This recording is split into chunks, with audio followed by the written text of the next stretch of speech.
এই যে বন্ধুরা রান্না বসিয়ে দিয়েছি। তো রান্না করছি শিম পাতুরি রান্না করছি। আমার বেশ ভালোই লাগে শিম পাতুরি। আমার মেয়েরা আমরা সবারই ভালো খাই শিম পাতুরিটা। তো শিমটাকে একটু ভাপ দিয়ে নিয়েছিলাম, তো এখন একটু হালকা ভেজে নেব।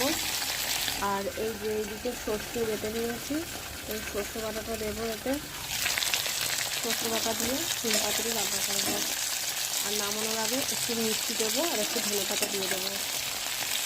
তো বন্ধুরা, তোমরা কারা কারা ভালো খাও একটু জানিয়ে দাও। শিম পাতুরি কেমন লাগে একটু জানিও।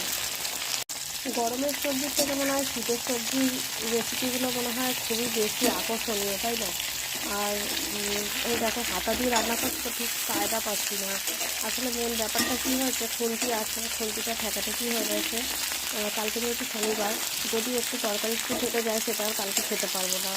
তো সেই জন্য হাতা দিয়ে কায়দা পাচ্ছি না নাড়তে, খুব প্রবলেম হচ্ছে। তো বন্ধুরা, চলো রান্নাটা সেরে নিই। এবার আমি দিয়ে দেবো এই যে সর্ষে বাটা, পরিমাণ মতো নুন হলুদ দিয়ে দিলাম।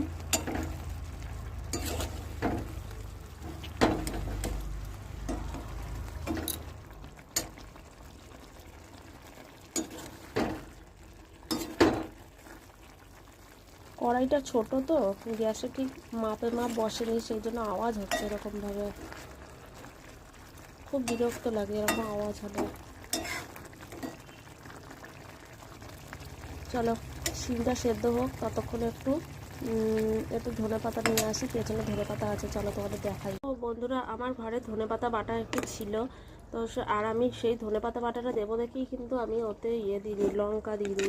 সেই জন্য এই ধনেপাতা বাটাই একটু দেবো, এর মধ্যে লঙ্কা দেওয়া আছে, এটাই দেবো আমি ওতে।